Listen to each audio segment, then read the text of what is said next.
Hello, and welcome to I Remember When, sponsored by the Gresham Historical Society. I'm Gwenda McCall. This evening we have as our guest a delightful gentleman who's going to share stories with us about his father's saloon that was located on Main Street in Gresham called the Bucket of Blood, and early stories about the Gresham Fair. I'd like you to meet Dan Murphy. Thank you, Gwenda. It's a pleasure to be here as a guest of the Gresham Historical Society.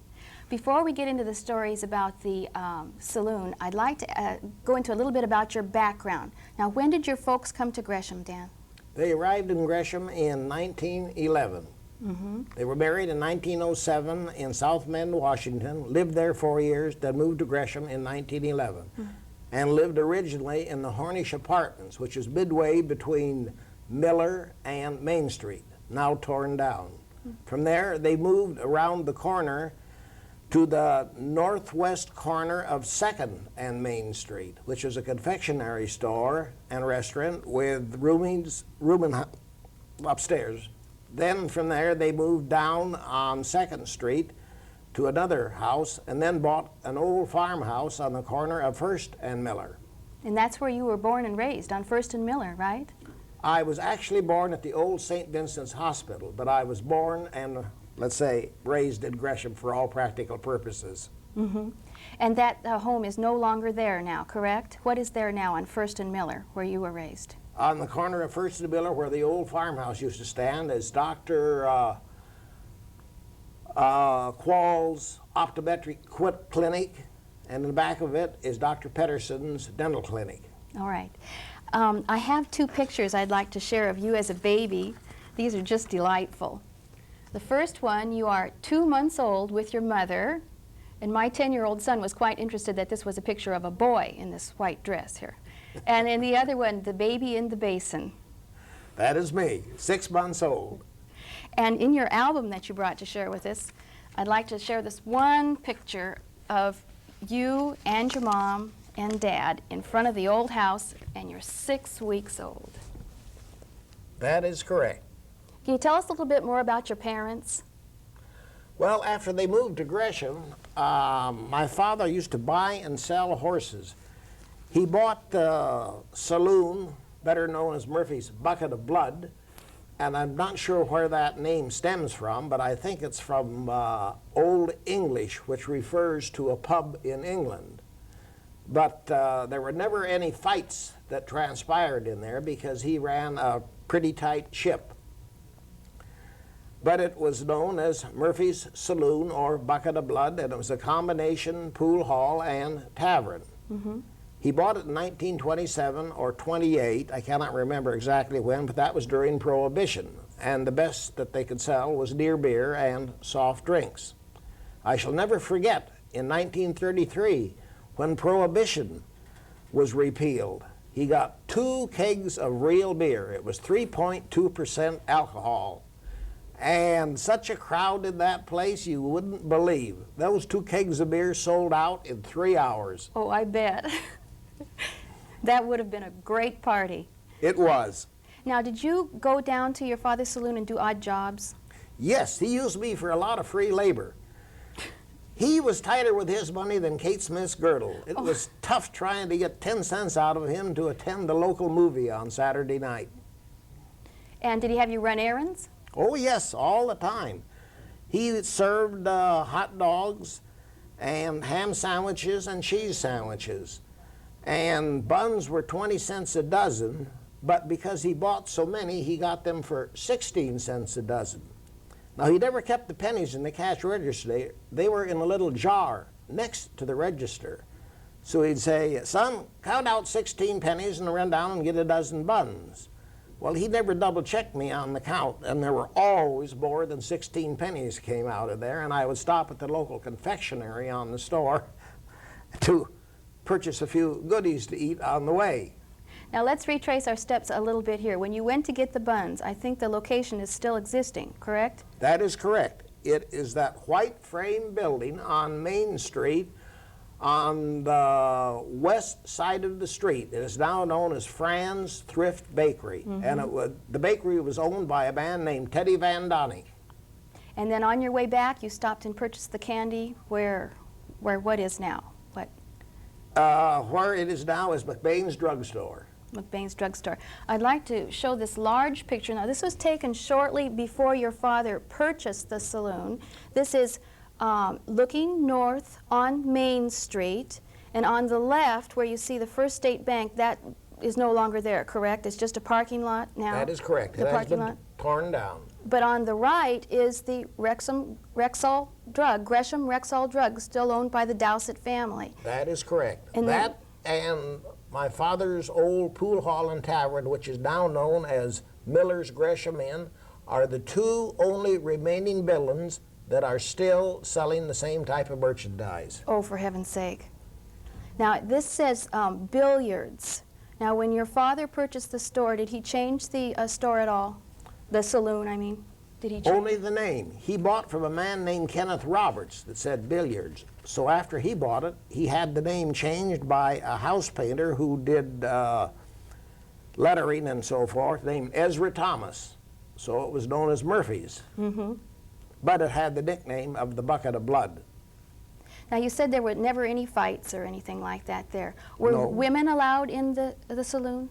They were allowed in there, but at that time, no lady would think of coming in there. Why, even the hookers wouldn't come in there, if there were any hookers in Gresham. Okay.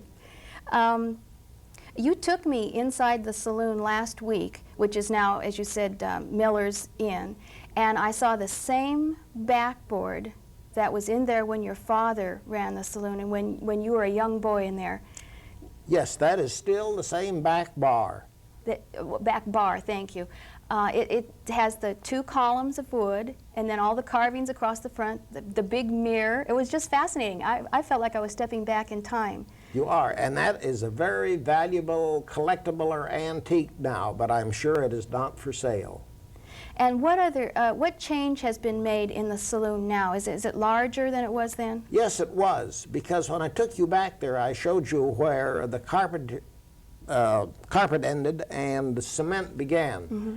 Because when my father bought the place, there was a woodshed in the back. We didn't have heat of oil or gas then. We burned wood, so we'd always have several cords of wood dumped in the back, which was my job to stack. And he had a big old pot-bellied stove that he used to keep the place warm during the winter months. And this was, you must remember, in the late 20s and early 30s during the Depression, and jobs were hard to find. And there were always a bunch of men, he called them lounge lizards, that would come in there to get out of the cold and keep warm. Was there anything else that your dad sold there then besides the beer and the hot dogs? No. Well, they had card games. Oh, card games. And 2 pool tables and a billiard table. Mm-hmm. So there was gambling? Gambling only to the respect that if you won, you were paid in what's known as hickeys. They were made out of aluminum. On one side it said, good for 5 cents in trade. On the other side it said Murphy's. But if you wanted to convert those to cash, it took 3 5-cent hickeys to get 10 cents in American money. So they were like little tokens then? That is correct. Regretfully, I do not have any. Oh, isn't that a shame? I can understand why you'd want to save some. I'd like to show this picture of you in your knickers. Now, this would have been the little Dan Murphy that was helping his dad in the saloon. Is this your dad you're with in this picture? No, that's Bill Tubesing. He was a man who worked for Diedel's Meat Market. He was of German heritage, and how he got here, I don't know, but my mother had, in this old farmhouse, extra space, so he rented a room in there. So we had a roomer to bring in a little extra money.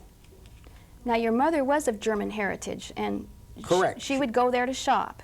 At Diedel's Meat Market. My mother was very fluent in German, and when she would deal with Mrs. Diedel, they would prattle away in German.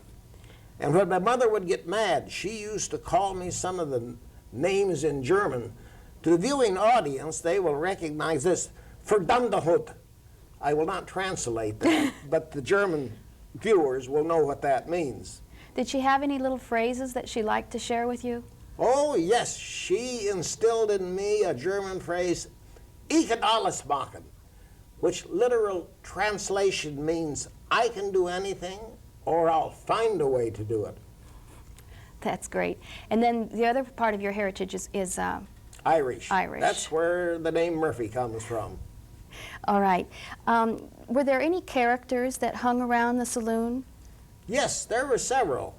One was a real likable young chap named Eddie, but he had a nervous condition called a TIC. His head constantly rotated from side to side, and they used to have card games in round card tables. Well, one day, there were always kibitzers standing around watching this card game. During this day, Eddie was standing in back of a man who was trying to sell a load of wood to a man across the table. Eddie did not know this man. The man in front of Eddie did not know Eddie. But the man across the table, from Eddie's shaking his head, thought that the wood was no good, so the sale was never consummated. Oh, that's a great story. Can you say anything else then about the Depression or the Prohibition and how this was affected in your dad's saloon? Well, after Prohibition was repealed, there was an influx of people that would come in there because you were able to buy alcoholic beer legally. Mm-hmm. So that did increase the business. The business. Right. Mm-hmm. I remember one time they had a horse meet in the early 30s to bolster the economic conditions. And on Saturday night, that place was so packed, he took up 2 big old-fashioned wash tubs like women used to wash clothes in, put ice in there, and I shall never forget that night. I was so busy. We sold 10 cases of beer, 24 bottles to the case. That would be 240 bottles, which was a lot of beer at one night, plus draft beer. So you got to serve beer then. Was there any trouble with that? There was a minor bit of trouble, yes. The rules of the OLCC were not as strict then as they are now. But I could draw a head of beer there with the best of them. Well, it seems that one of the Protestant ministers walked by one day and saw me drawing beer. He didn't think that was proper for a youngster to be doing that, so he brought it up before the city fathers. That was the council. So the word was filtered down to me that I should cease and desist on this. That's all well and good. But this Protestant minister had a real pipe organ in the church of where he had his ministry, and there was a very attractive young lady who used to practice in there. Well, one day she was rehearsing in the quiet of the church, and she didn't hear a sound. And all of a sudden, this Protestant minister is up behind her making all kinds of improper sexual advances, and I know that's true because she told it to me personally. I guess he didn't practice what he preached. Huh? Evidently not. Let's go on about the fair now. I know that you have a lot of good memories about the fair. Oh, that was the greatest thing that came to Gresham. We all looked forward to that because it bolstered the economy. It brought people out from Portland to spend money at not only at the fair, but at the restaurants and so forth. Mm-hmm. Now, the Multnomah County Fair was originated in about 1907, and I don't think it started on our old fairgrounds on Main. I think it started over on the north end of Powell and then was moved over to our fairgrounds. It could have been because I do not recall, because I was born in 1918, I do not recall very much about the fair until about 10, 11 years later. Mm-hmm. But I do remember at that time, on the extreme south end of the fairgrounds, mm-hmm. they had a heavy wire mesh link fence which adjoined my father's property at that time. Well, if you paid 25 cents to go in through the main gate, you were a goody two-shoes because nobody had any money. So 2 months before the fair, I would dig a hole under the fence so I could wiggle under. But they were ahead of me. The security would go around and find that and cover the hole up. So we had to figure out another way, and we were at the corner of the fence. At the corner, you could look north and you could look west. And they always had a man on horseback to catch us fence jumpers. But the way we organized that, the gang would muster at my house, which was only about 2 blocks away, and we'd be 2, 3, 5, whatever. And we'd all go over at the same time because he couldn't chase all of us at the same time, and we'd split and head for the horse barns. There was one man who had a minor disfigurement, or he was not able to run as fast as the rest of us. He usually got caught. And we always had to laugh at him because he had to pungle up 25 cents where the rest of us would hide in the horse barns until a horseback rider disappeared. Now, they actually hired a horseback rider to ride around the fence to check for boys like you. Yes. Did the girls jump the fences too? Not to my knowledge. We do have some pictures from the old fairgrounds. This one ought to bring back some good memories for you. Yes, it does. That is probably near the corner of where we went over the fence, because as you can see in the picture, you can look both ways to see where the horseback rider was. The top has barbed wire, though. Did you ever catch yourself on that? Oh, no, no. The barbed wire faces inward. Legally, you cannot build a fence straight up with the barbed wire. It has to face inward to whoever owns the property. So you could go up that fence in a hurry with tennis shoes, get on top of one of those prongs, and jump and run. And here is a picture of the old horse barns with the different little stable doors, and this is what you boys headed for. That's where we would head for and hide out until the horseback rider would disappear in the distance. Now, why was the horse barns a good place to go? Because it offered so many places to hide. Oh, all the stalls. The stalls. Oh, my goodness. All right. Why don't you tell us a little bit about the races, the horse races?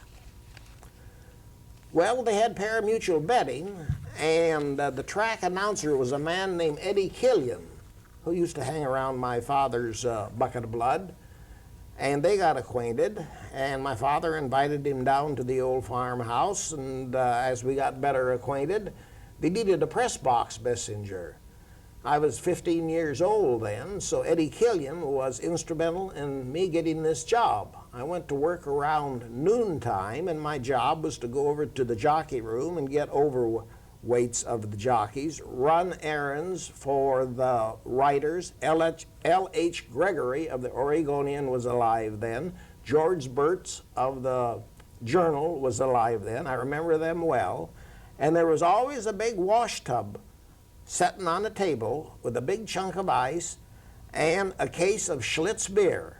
And that was my job, to chip the ice and put these 24 bottles of Schlitz beer to cool for the benefit of the sports riders. Now, what year are we talking about? 1930? In the early 30s. Early 30s. Early 30s, between 30 and 35. And did you place bets for the fellas? Oh, yes. I knew all about Win Place Show, Quinellas. They didn't have trifectas then, but they'd always wait till the horses were almost at the post and give me their money to bet. And I'd have to run downstairs in a hurry, and I could really beat it down there. I never did lose a bet for them by not getting down there on time. Did you bet for yourself? No. I'm not a gambler. I was always afraid of losing. Took after your father a little bit.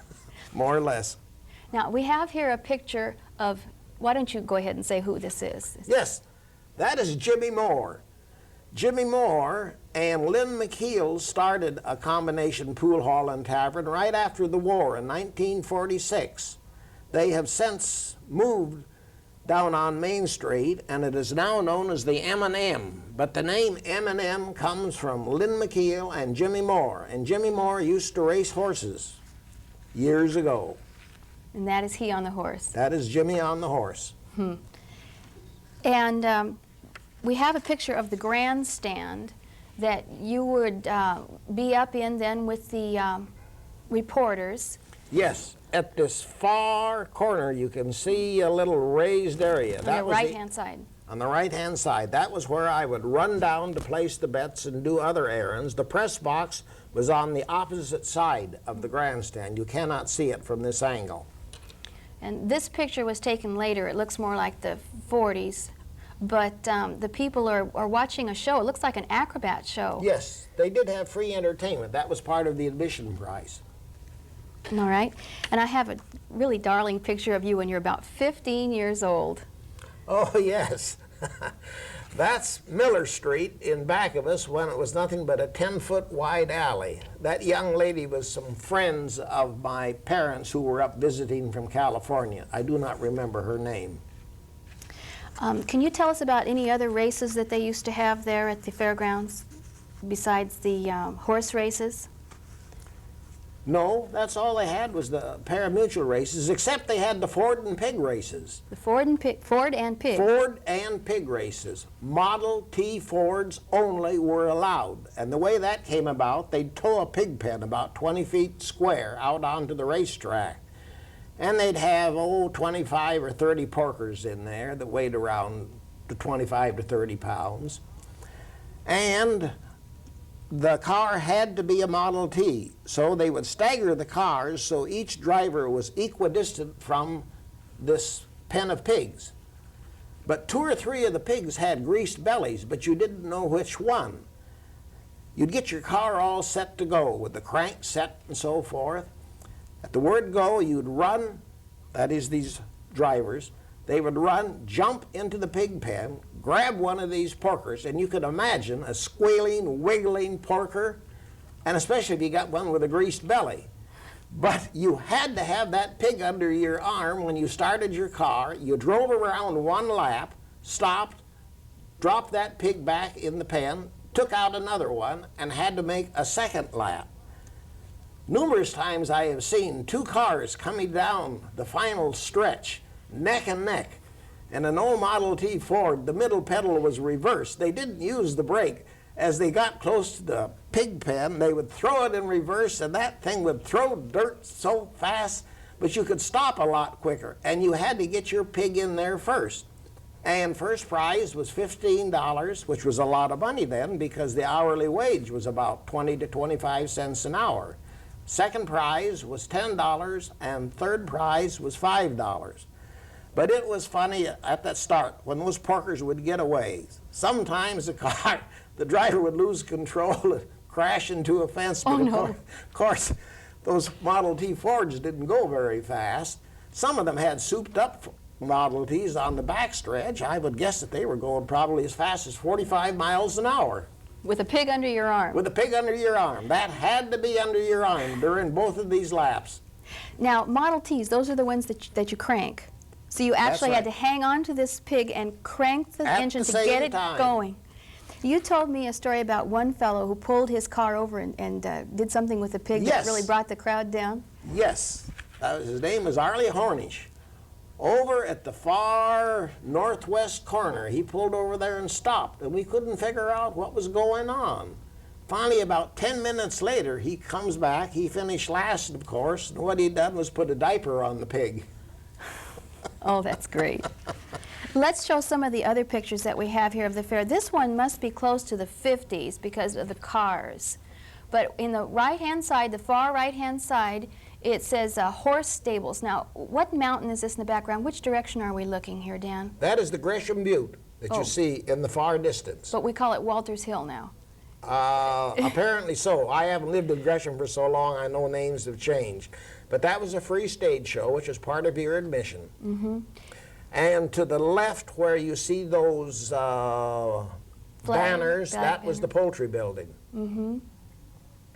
And in back of where it says horse stables is the residential area. Actually, that was First Street. Oh, so in the upper right-hand corner would be First Street. That is correct. Oh, well, isn't the St. Henry's Church would be right over there then? Somewhere in back of those trees. Mm-hmm, mm-hmm. I think that we ought to comment on what is on this property now to give some people a perspective of the time that's passed now. Well, where part of the racetrack used to be is now Eastman Avenue. This huge project that is going in as a supermarket. Town Center, the Town Center. I believe that is the name of it. Fair Center. Yes, that is going to be a huge shopping center. That is approximately in the center of where the fairgrounds were. Mm-hmm. To attract crowds, one year I remember they had an airplane crash. All it was they had built a building just like an empty garage, but 2 posts in the front. And the object of it was to get the crowd in there to watch this plane crash. It was an old biplane. I remember the pilot came in first to get a bearing on it. Just before he crashed, he gave it full power and zoomed up underneath, circled around again, and he made the crash. Oh my. The purpose of the poles were to break off the wings. Everybody surged across the field, and I can't estimate how many women had their arms around him because he was a real hero. Oh my. Another time they had a train crash. They had two small steam engines with the tracks laid at the opposite end of the racetrack in the center, and that was part of the ability to get people in to pay admission for it. All right, Dan, we're running low on time here, but I'd like to be sure and show this picture of the entrance gates, the main entrance gates. Yes, that is the main entrance to the old fairgrounds, and in 1944, a movie was shot in front of that. Part of the movie was with Roddy McDowell, and the name of the film was Thunderhead, Son of Flicka, released in 1945. Roddy was 16 years old then, and other shots were made inside the paddock of him aboard the horse. But you had a part in that movie. That is correct. The whole town turned out for that, and I was home from leave at Naval Air Station Tongue Point at the time, and I was the only sailor in the crowd. Here you are in the Navy. Go ahead with your story. Well, the assistant casting director picked me out because I was the only sailor, and this was during the war, so all I had to do was walk across in front of the camera and shake hands with some civilian that I still don't know what his name was. Dan, I know you were a very mischievous lad. Can you tell us any of your other adventures growing up in Gresham? Oh, yes. Ice was a luxury. They had an ice house up on Roberts Street that when the iceman wasn't around, we'd go in there and chip off a piece of ice, run out, and suck on that because that was a real treat. This is long before refrigeration. Another thing that we used to do was when the strawberry season came into effect, 3 of my friends, the Old Brick boys, we would go out just about dusk, and at the far end of the strawberry field where the farmer couldn't see us, we would pick like mad, bring the strawberries back to a little eatery that was run by a woman named Mary Miller, who was a sister of Rose Moyer, who owned and managed the Second Gresham Theater.